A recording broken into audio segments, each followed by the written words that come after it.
Happy, full happy నేనైతే. ఎందుకని madam? ఎందుకంటే బిగ్ బాస్ లో వెళ్ళిన తర్వాత దేనికి వెళ్ళాము? మెయిన్ బిగ్ బాస్ చేయడానికి మనకంటే ఒక గేమ్, మనకంటే ఒక టార్గెట్ పెట్టుకుని దాంట్లోకి వెళ్ళాము. ఆ పని మానేసి వేరే చేస్తుంటే ప్రజలకు ఎలా ఉంటుంది? ఎవరైనా అలాగే ఉంటారు కదా.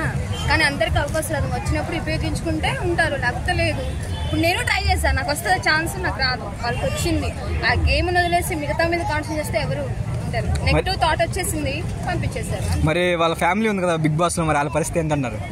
అసలు అదే చెప్తున్నాను కదా, ఎవరు ఇంట్రెస్ట్ చూపించి ఉంటే ప్రజలకు నచ్చితే ఎంత గేమ్ కష్టపడి ఆడితే ఉంటారు, మంచిగా లాస్ట్ వరకు పొజిషన్ ఉంటే మంచిగా సాధిస్తారు, లేకపోతే లేదు. ఇప్పుడు నిన్న లాస్ట్ వరకు మనకంటే అంటే జోన్లో అదే సంథింగ్ అంటే ఎలిమినేషన్ జోన్లోనే ఉండాలని చెప్పేసి అయితే అన్నారు కదా. సో లాస్ట్ వరకు సేఫ్ జోన్లోకి రాడని చెప్పేసి ఎలా అనిపించింది అంటే నిన్న షోలో చూసుకుంటే? ఈ రోజు ఎపిసోడ్ అనేది ఎలిమినేషన్ రౌండ్ లాస్ట్ వరకు మనకంటే మధ్య ఉంటుంది.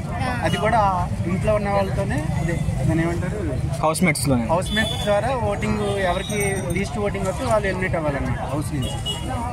కానీ మాక్సిమం అర్జున్, మణికంఠ ఉంటేనే మేలు అనిపిస్తుంది నాకైతే. చూడట్లేదు బిగ్ బాస్. నేను అడిగిన క్వశ్చన్ వ్యాలిడ్ అన్నా. మణికంఠ అని అంటే ఈరోజు లాస్ట్ వరకు జోన్లో ఉంచారన్నమాట, ఎలిమినేషన్ జోన్లోనే ఉంటారు. విష్ణుప్రియ అక్క కోసమా నిజం చెప్తున్నా, లాస్ట్ ఎపిసోడ్ కోసం విష్ణుప్రియ అక్క గెలుస్తాను పక్క అనుకున్నా నేను. నెక్స్ట్ ఎపిసోడ్ ఉన్నా సరే విష్ణుప్రియ అక్క అందరికన్నా గేమ్ ఇంట్రెస్ట్ చూపిస్తుంది, తన కోసం వెయిటింగ్ చేస్తుంది. నేను ఎప్పటి నుంచో నా అక్కకి విష్ణుప్రియ అక్క ఫ్యాన్స్ నేను. కానీ తన ఫ్యామిలీ గురించి తను సోనియా చాలా బ్యాడ్గా మాట్లాడింది ఆ రోజు. కానీ విష్ణుప్రియ అక్క ఏం మాట్లాడదు, నాగార్జున సార్ అలా చెప్పారు. కానీ నెక్స్ట్ ఎపిసోడ్ మాత్రం తనే విన్ అవుతుంది లాస్ట్ వరకు. సో పృథ్వీ మీద లవ్ ట్రాక్ అనిపిస్తుంది.